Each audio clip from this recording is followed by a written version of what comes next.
Setelah lebih dari 74 tahun Indonesia merdeka, Pulau Jawa sebagai pusat ekonomi nasional akhirnya tersambung dengan jalan tol.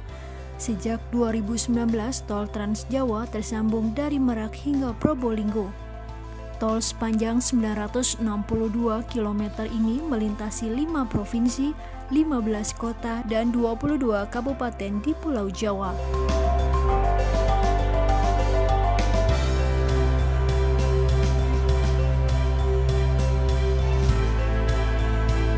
Bukan perkara mudah dalam pembangunan tol Trans Jawa. Proyek tol Trans Jawa sudah dimulai sejak 1984 saat era kepemimpinan Presiden Soeharto. Di antaranya, tol Jakarta-Tangerang sekitar 33 km pada November 1984, tol Surabaya-Gempol dengan jarak 49 km pada 1986, dan tol Jakarta-Cikampek sekitar 83 km pada 1988. Berbagai kendala dihadapi mulai dari proses pembebasan lahan hingga masalah finansial. Pada 1997, Indonesia dan beberapa negara lain dihantam krisis multidimensi. Sejumlah jalan tol yang semula direncanakan pada 1995 akhirnya ditunda melalui keputusan Presiden nomor 39 tahun 1997.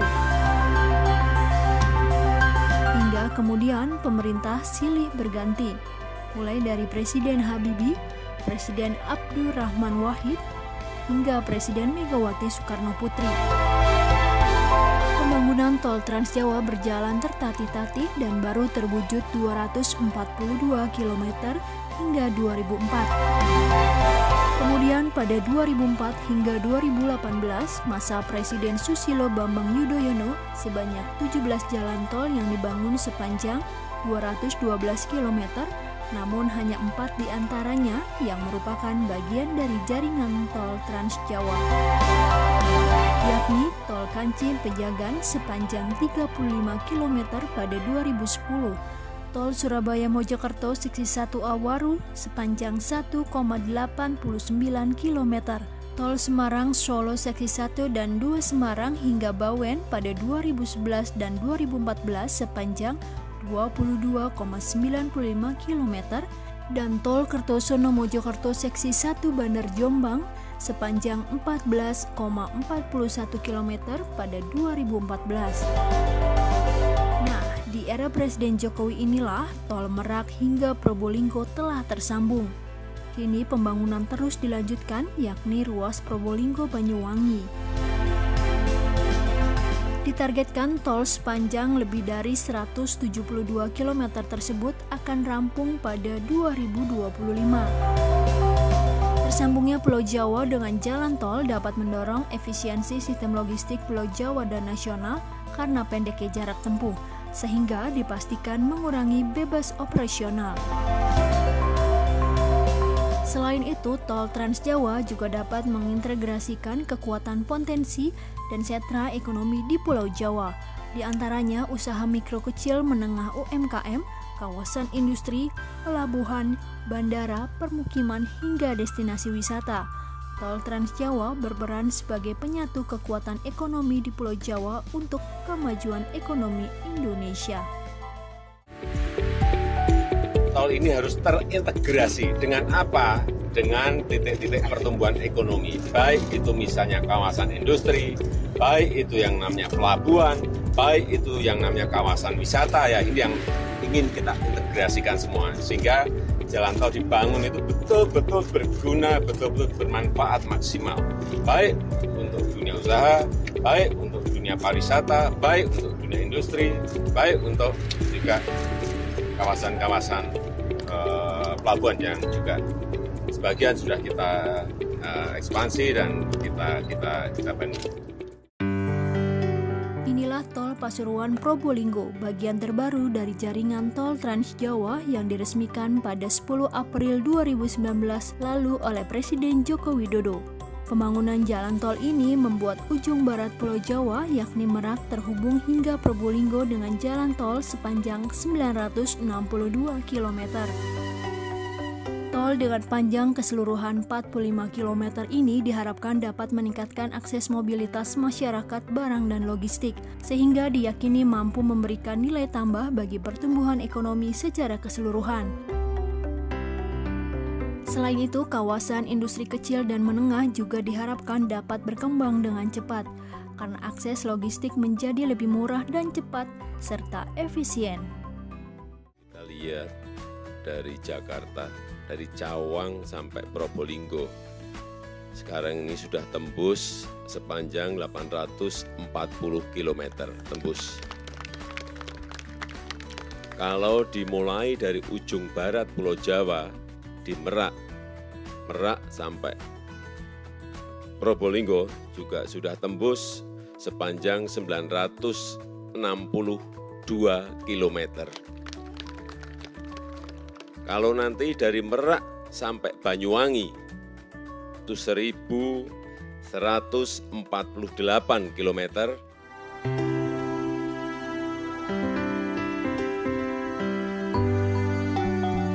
Pembangunan tol Paspor menggunakan skema investasi Badan Usaha Jalan Tol BUJT, yakni Trans Jawa Paspro Jalan Tol senilai Rp4,8 triliun untuk 3 seksi. Dengan beroperasinya tol Paspro ini akan memangkas waktu yang cukup signifikan. Perjalanan dari Pasuruan ke Probolinggo atau arah sebaliknya dari sebelumnya 2,5 jam kini menjadi 30 menit saja. Peluang bangkitnya potensi di daerah menjadi lebih besar seiring adanya konektivitas yang lebih baik sehingga akan meningkatkan pertumbuhan ekonomi lokal. Selain itu, tol Paspro juga mendukung akses ke kawasan wisata Bromo Tengger Semeru, salah satu kawasan strategis pariwisata nasional KSPN.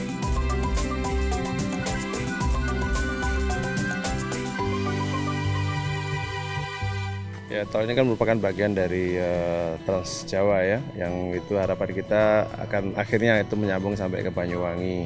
Dan ini akan menjadi bagian penting, 45 kilo, tapi yang operasi adalah sekitar 31 kilo lebih, yang itu menyambung dari Grati yang sebelumnya sampai ke Probolinggo. Dan Probolinggo kita juga tahu potensi ekonominya sangat besar, yang itu harapan kita dengan berfungsinya tol ini tidak hanya arus barang dan jasa yang baik, tapi juga pertumbuhan daerah juga akan meningkat.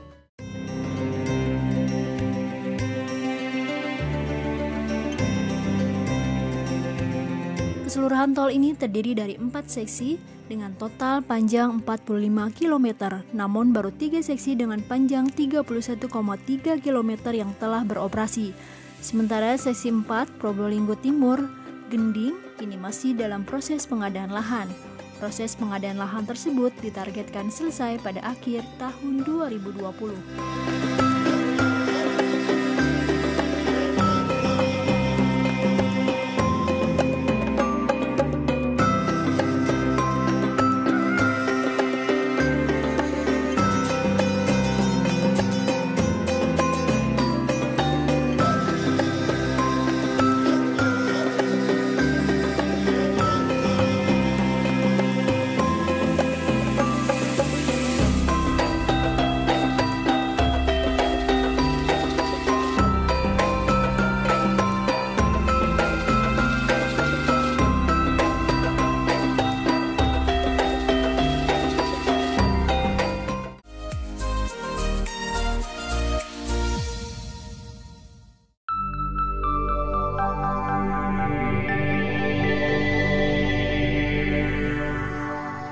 Aku ke sekolah muternya jauh banget.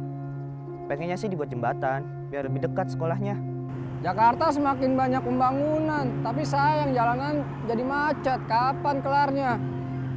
Udah mulai musim hujan, jalan pada berlubang. Kapan dibenerinnya? Tuh, warga jalannya juga banyak yang hilang. Daripada yang rusak nih, harus diperbaiki dong nih untuk sepeda kan supaya aman kita nih. Kapan dibenerinnya? Setiap hari selalu saja ada saran atau pengaduan terkait infrastruktur jalan seperti yang kita saksikan tadi. Lalu bagaimana Direktorat Jenderal Bina Marga mengelola pengaduan kita?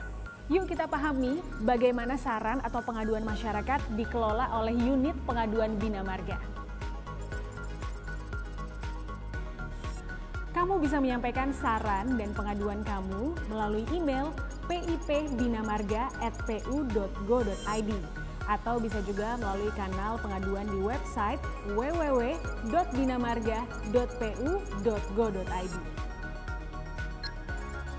Kamu buka beranda pada website Bina Marga, lalu kamu akan menemukan menu saran dan pengaduan pada bagian kanan atas halaman tersebut. Terus tinggal klik deh. Kamu harus mendaftar terlebih dahulu sebelum akhirnya bisa melakukan login. Setelah mendapatkan konfirmasi melalui email, silahkan login. Kemudian kamu akan diarahkan untuk mengisi biodata. Selanjutnya, tinggal ketik saran dan pengaduan kamu. Ingat ya, sertakan titik lokasi yang spesifik terkait jalan atau jembatan nasional yang harus ditindaklanjuti oleh Bina Marga. Kamu juga bisa datang langsung ke ruang pelayanan informasi publik Bina Marga di gedung Direktorat Jenderal Bina Marga. Ada beberapa prosedur pengelolaan pengaduan masyarakat. Di sini, kamu akan diarahkan oleh petugas pelayanan untuk mengisi formulir terlebih dahulu. Jika pengadu adalah instansi, maka wajib melampirkan berkas-berkas khusus sesuai yang diatur oleh perundang-undangan yang berlaku.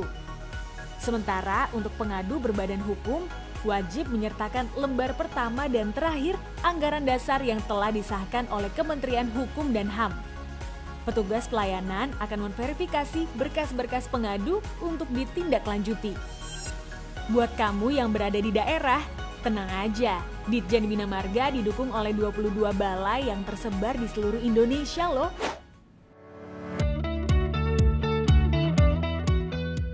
Setelah itu, aduan kamu akan ditindaklanjuti oleh unit kerja terkait di Direktorat Jenderal Bina Marga.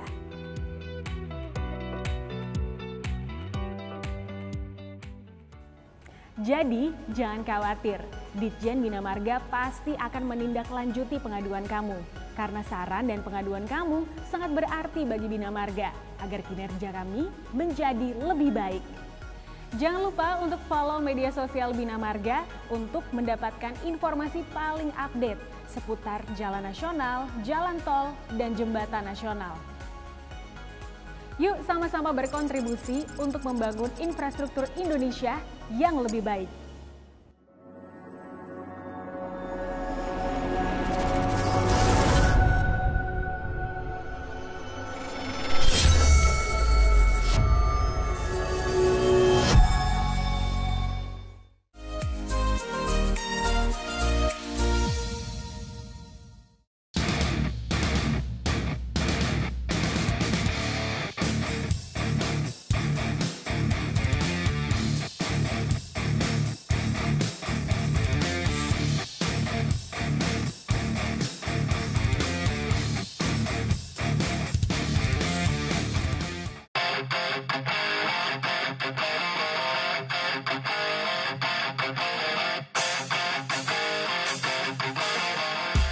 Bicara mengenai tol Trans Jawa rasanya kurang lengkap jika tidak membahas tentang hari bersejarah bagi transportasi Indonesia pada akhir 2018 silam.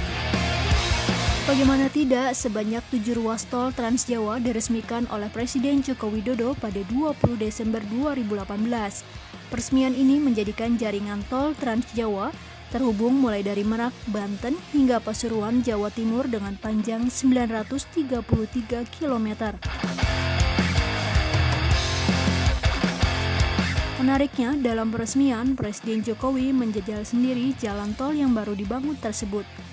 Ia memilih menaiki truk logistik berwarna kuning dan duduk di samping supir. Jokowi mengamati kondisi di sekitar jalan tol. Keempat ruas tol di Jawa Timur yang diresmikan sepanjang 59 km, yakni Tol Ngawi-Kertosono segmen Wilangan Kertosono sepanjang 39 km, Jombang-Mojokerto seksi Bandar Kertosono sepanjang 1 km, Gempol Pasuruan seksi 3 Pasuruan Grati sepanjang 14 km, dan Surabaya Gempol seksi relokasi Porong Gempol sepanjang 6 km. Sementara di Provinsi Jawa Tengah, total panjang yang diresmikan sepanjang 142 km, yakni ruas tol Pemalang-Batang, segmen Simpang Susun Pemalang-Pasarakan sepanjang 34 km, Batang-Semarang dengan panjang 75 km, serta Semarang-Solo segmen Salatiga-Kartasura sepanjang 33 km.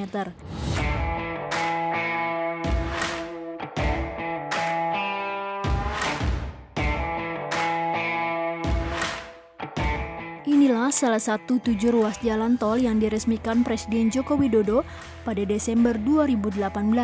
Ruas tol Batang-Semarang dengan panjang 75 km. Ruas tol ini dikelola oleh PT Jasa Marga Semarang dengan susunan pemegang saham PT Jasa Marga sebesar 60% dan PT Waskita Toll Road 40%.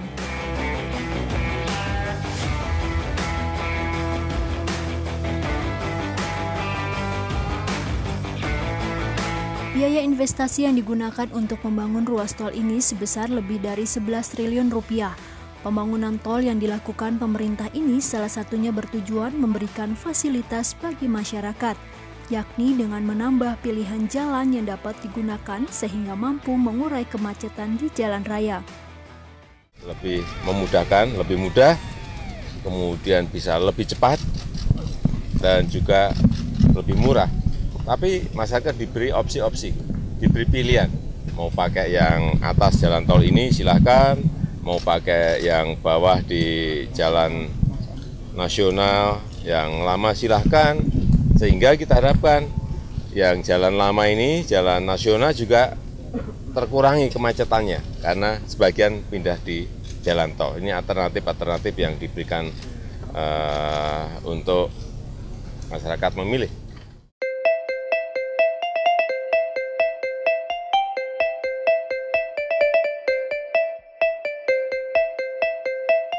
Tol Trans Jawa dibutuhkan guna meningkatkan konektivitas di Pulau Jawa, lantaran Pulau Jawa memiliki kontribusi lebih dari 50% bagi pertumbuhan ekonomi nasional. Pembangunan jalan tol ditujukan untuk mengintegrasikan dengan simpul-simpul pertumbuhan ekonomi, di antaranya kawasan industri, pelabuhan laut, bandara, kawasan wisata, hingga permukiman berskala besar, sehingga membawa manfaat secara signifikan bagi dunia usaha, pariwisata, dan industri, serta meningkatkan nilai investasi dan ekspor ke Indonesia agar mengejar ketinggalan dari negara lain. Nah, kalau kita tidak bangun, kita tidak bangkit dari tidur kita, ya kalah nanti kita dengan Kamboja, kalah dengan Laos. Padahal kita adalah negara besar.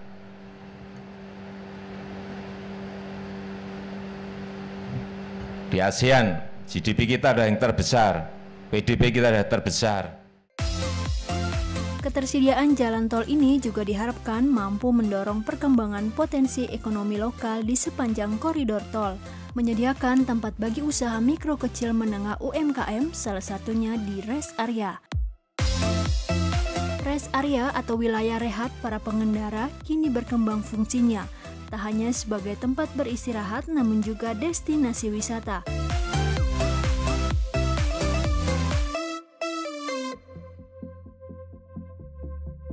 Sejak dioperasikannya 17 Maret 2019 lalu, kehadiran rest area kilometer 260B Banjaratma di Tol Pejagan Pemalang mulai dilirik para pengendara. Digadang-gadang sebagai rest area terindah di Indonesia. Rest area ini merupakan bagian dari bangunan cagar budaya. Sinergi BUMN merevitalisasi pabrik gula PG Banjaratma peninggalan zaman Belanda dulu tanpa menghilangkan unsur otentik dari bangunan tersebut. Bangunan berbata merah dan lokomotif kereta lama menghiasi keindahan tempo dulu rest area ini. Memiliki luas 11 hektar, terdapat 64 stand UMKM dan 52 stand usaha kategori besar di sini, menjual mulai dari kuliner lokal hingga produk UMKM. Jangan sampai titik-titik yang ada kegiatan ekonomi itu justru diisi oleh merek-merek asing. brand-brand asing. Saya minta di setiap rest area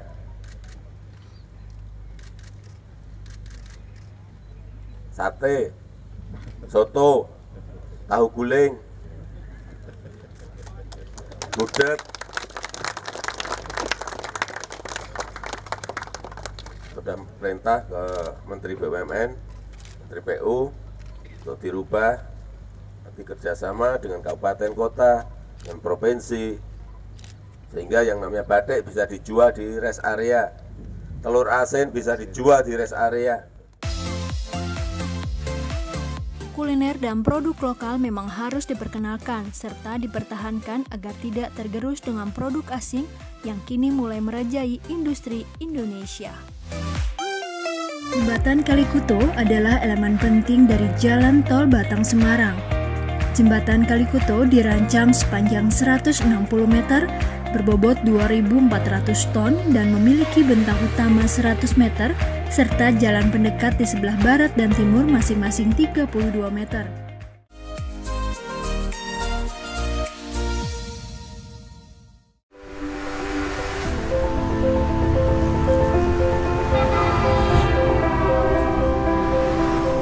Kami yakin mewujudkan mimpi besar dimulai dari langkah kecil, langkah yang mengawali sebuah perjuangan.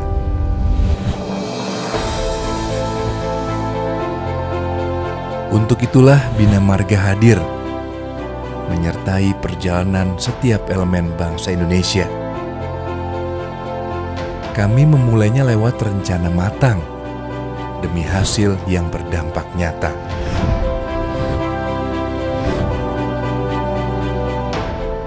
Menjadi saksi kerja keras dan usaha setiap komponen di Indonesia. Menyambung satu harapan dengan harapan lain. Mengeliminasi jarak membuat yang jauh jadi dekat. Menghadirkan kebersamaan yang menjadi pengikat di masa depan.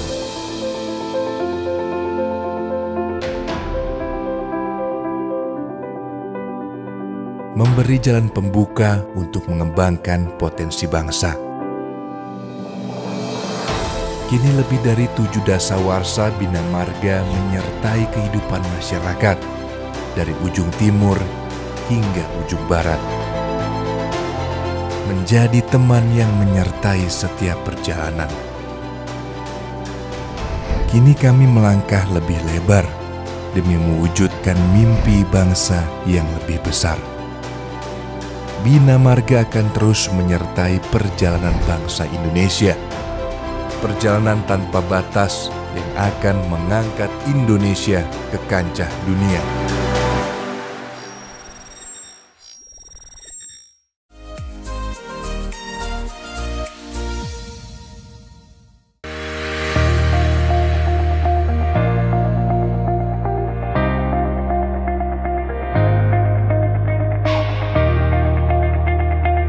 Bagi Anda yang kerap melintasi tol Trans Jawa, pasti sudah tak asing lagi dengan jembatan yang satu ini.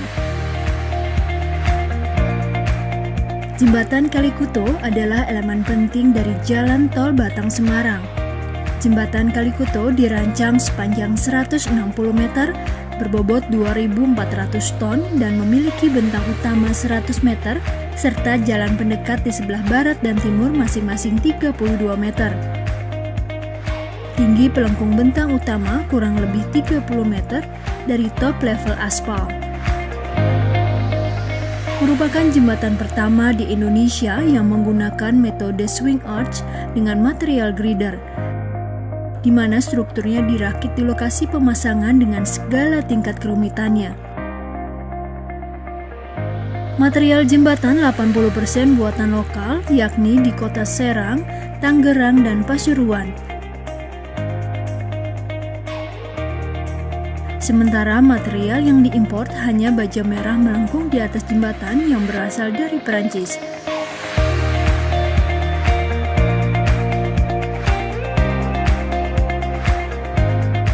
Swing arch girder jembatan akan dirakit dari dua sisi ujung jembatan dan kemudian akan bertemu melengkung di tengah. Pemasangan setiap bagiannya dilakukan secara bertahap, mulai dari segmen 1 hingga 12 segmen.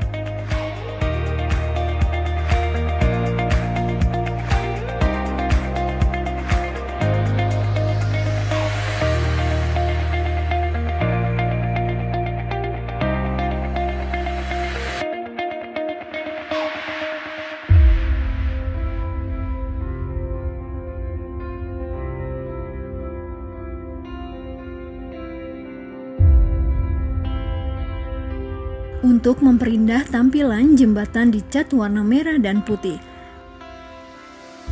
Jembatan Kalikuto tidak hanya kokoh secara struktur, tetapi juga estetik dan arsitek sehingga indah dilihat. Pantas kalau jembatan ini dijadikan landmark Tol Trans Jawa.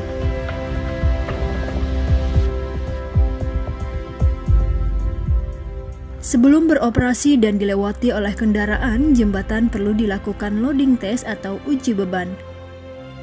Pengujian ini sebagai persyaratan untuk mendapatkan sertifikat kelaikan keamanan dan keselamatan dari Komite Keamanan Jembatan dan Terowongan Jalan.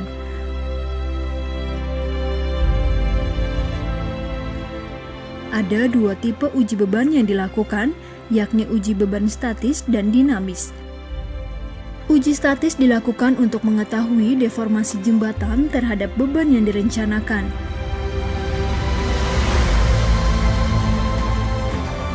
Uji dilakukan dengan memposisikan 36 truk pada spot-spot tertentu dari jembatan untuk mengetahui deformasinya.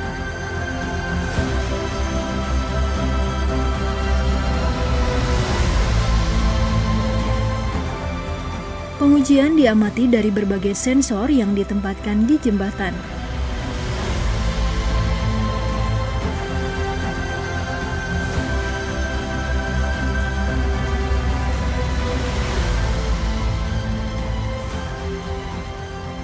Sensor pendudukan ada 3 macam, yaitu dengan air, dan kemudian water pass, dan total station. Harapannya dari 3 itu bisa sinkron hasilnya untuk meyakinkan pengukuran pendudukan kita. Kemudian kita pasang strain gauge, alat ukur regangan di titik-titik potensial juga, yaitu titik yang responnya maksimal.